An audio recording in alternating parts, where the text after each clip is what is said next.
Bonjour à tous, et bienvenue dans ce point spécial sur l'actualité internationale en ce 3 mars 2026. Le monde retient son souffle, nous sommes au 4e jour d'une guerre ouverte entre les États-Unis, Israël et l'Iran, qui s'étend maintenant au Liban, au Golfe et bien au-delà. Frappe massive sur Téhéran et Beyrouth, riposte iranienne avec drones et missiles touchant des ambassades américaines, bases alliées, et même des sites pétroliers. Le détroit d'Ormuz est perturbé, les prix du pétrole flambent, des ambassades ferment, et des milliers de civils fuient. Donald Trump promet la plus grosse vague à venir, l'Iran parle de longue guerre, et le risque d'embrasement régional n'a jamais été aussi élevé. Restez avec nous pour décrypter minute par minute cette crise historique qui bouleverse la planète. Tout a commencé fin février avec des frappes conjointes américano-israéliennes massives sur l'Iran, visant des sites militaires, nucléaires et des centres de commandement des gardiens de la Révolution. Donald Trump a qualifié cela d'« Opération Epic Fury » ou « Roaring Lion », selon les sources, avec l'objectif clair de détruire les capacités balistiques, navales et nucléaires de Téhéran, et d'arrêter son soutien aux groupes armés. Aujourd'hui, Israël annonce des frappes simultanées sur Téhéran et Beyrouth. Des panaches de fumée s'élèvent des banlieues sud de Beyrouth, ciblant des positions du Hezbollah. Au sol, les forces israéliennes ont saisi de nouvelles zones dans le sud du Liban, créant une zone tampon et provoquant des déplacements massifs. L'ONU parle déjà de dizaines de milliers de personnes. Côté bilan, le Croissant Rouge iranien rapporte plus de 780 morts en Iran depuis le début des hostilités. À Beyrouth, au moins 31 tués et plus de 150 blessés dans les dernières frappes. La situation évolue minute par minute.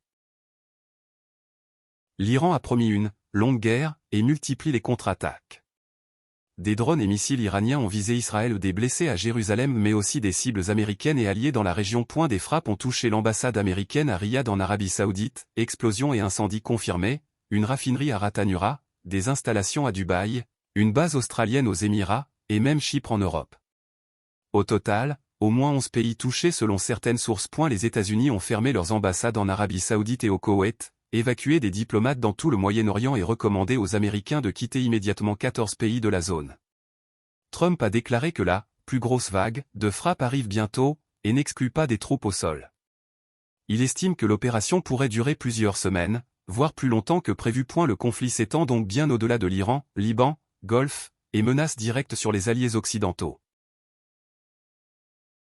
Sur le plan économique, c'est la panique.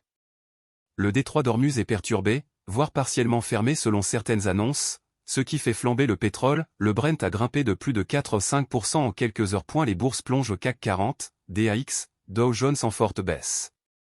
L'inflation risque de repartir à la hausse mondiale. Côté humanitaire, des milliers de civils fuient au Liban et en Iran. À Téhéran, des habitants déblaient les décombres sous les frappes.